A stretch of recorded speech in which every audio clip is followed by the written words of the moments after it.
peux nous parler de la premier film que tu présentes ici? Le premier film que je présente ici est intitulé Dankumba. Il a été réalisé en 2011. Et Dankumba est un rituel que les enfants accomplissent dans la région de Kaï, au Mali. Au-delà de ces rituels aussi, il désigne, il vient du mot Dankum. Dankum renvoie à un espace dédié aux sacrifices, aux offrandes. C'est comme une sorte d'hôtel, mais qui se trouve généralement dans les places publiques, dans un espace où convergent plusieurs chemins et qui est utilisé par les gens pour les offrandes et les sacrifices. Mais Dankum aussi peut être un espace réservé, c'est-à-dire appartenant par exemple à une classe sociale comme les chasseurs. Donc les chasseurs ont généralement l'air Dankum et généralement il y a des restrictions autour de cet espace quand il s'agit de ces, parce que tout le monde n'a pas le droit d'y aller, d'y accéder. À ces espaces?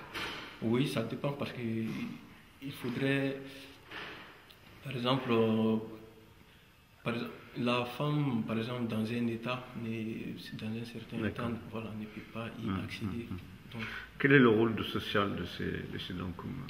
le rôle social, c'est comme une Dankumba, les gens, c'est comme un esprit, voilà, qui réside dans cet espace. Donc les gens partent se confier, faire des vœux, voilà, et puis c'est un espace voilà, qui a son esprit et qui veille sur la société. Donc c'est pour cela que pour l'accomplissement de ces rituels, les enfants font la collecte de nourriture et puis ils préparent ce qu'ils ont gagné et ils mangent une partie et l'autre partie est utilisée comme offrande voilà, au Dankum. Et cette vidéo, d'abord, dans la forme, j'ai voulu faire un mix entre les styles documentaires et la fiction. Donc, qui a donné un travail assez original, sans être prétentieux. Voilà, et donc c'est constitué de petites scénettes et chaque scénette aussi correspond, c'est-à-dire chaque séquence est une scénette et chaque scénette correspond à une histoire, à un rituel. Donc c'est un agencement de petites histoires, de petits rituels qui ont tous leur symbolique, leur signification, voilà. Donc les films dans les fonds retracent un système social, voilà, qui procède à travers les petits rituels qui sont vraiment ancrés, qui sont profondément ancrés dans notre culture et voilà, qui fait partie de notre quotidien. On les accomplit, ça, voilà, de façon très naturelle et j'ai essayé d'interpréter aussi c'est-à-dire ces faits qui est en nous, que nous accomplissons de façon très naturelle. Donc c'est ce côté naturel-là que j'ai essayé de faire ressortir dans les films, sans en ajouter, mais sans en extraire aussi. Tu es musulman, toi? Ah oui, je suis musulman. Je suis musulman, mais avant, je suis musulman, mais en Afrique, avant d'être musulman et être chrétien, nous avons d'abord été africains. Voilà. Qu'est-ce que ça veut dire, ça, avoir été africain avant? Parce que les Africains, les religions monothéistes ont été importées par le fait voilà, des conquêtes de la terre africaine par les colons les occidentaux et puis les Arabes aussi. C'est les Arabes qui ont introduit la culture arabe en Afrique et la culture occidentale et chrétienne a été introduite par les Occidentaux. Donc on peut dire que la première religion, c'est l'animisme. Oui, c'est l'animisme. Il y a un mélange de tout ça qui fait notre Afrique contemporaine. Le deuxième film, il s'intitule Tomo. En fait, Tomo, dans la littéralité malienne, Tomo désigne un espace ravagé par la guerre, un territoire déserté du fait du conflit. Voilà, conflit dans les esprits et conflit par les armes. Donc ça dénonce la violence du quotidien, la violence qu'on a dans la guerre. Donc cette omniprésence de la violence et tous les troubles que la violence provoque, c'est-à-dire le film dénonce cela. Donc dans ce travail, la violence est traitée de façon symbolique. Je me suis réservé de faire ménage avec les côtés sanguinaires qui est très fréquent dans les films qui dénoncent généralement les situations de violence. J'étais en train de rédiger le projet, on n'avait pas cette situation au Mali. Mais actuellement, au nord du Mali, tout est déserté. Les gens ont fui, donc il y a eu des victimes de cette violence, il y a eu des morts, les gens sont meurtris dans leur âme, les gens sont chassés de leur territoire. Voilà, par des raisons, je dirais, sauvages. On pourrait qualifier tout ça de sauvage parce qu'on n'est pas à un moment où il faut pousser les gens à des choses par le biais de la violence. Il faut procéder par il faut une conquête intellectuelle maintenant. Il faut conquérir les gens dans un aspect intellectuel, mais pas par la force, pas par la violence. Ce n'est pas en sémant la mort sur le chemin qu'on va arriver à pousser les gens à travers une porte.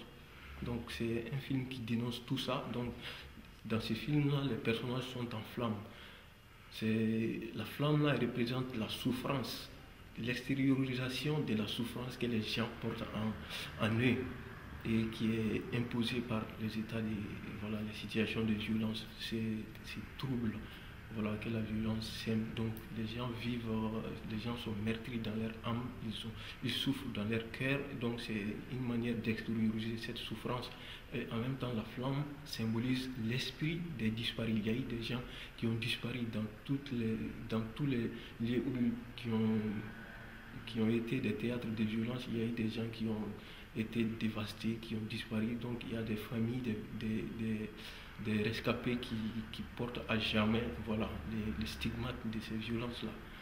Donc le film sert de témoin à tout ça. Je trouve particulièrement réussi ce film parce que aussi il y a une chose que j'aime bien, on n'est pas dans la culpabilité, on n'est pas dans la victimisation, c'est fait d'une manière très élégante et tout aussi efficace. Oui, parce que c'était une volonté, ça. Oui, c'était une volonté parce que comme je l'avais dit au départ, depuis, je me suis posé beaucoup de questions parce qu'avant d'arriver là, ça a été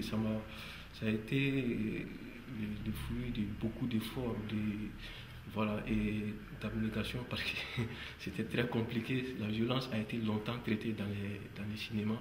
Donc j'ai tiré leçon de tout ça. Donc pour ne pas tout rabattre sur le côté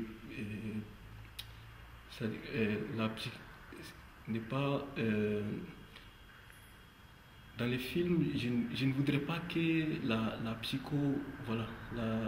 l'aspect psychologique soit vraiment très important, que ça ne sert pas à donner des leçons ou à tout renvoyer à la psychologie.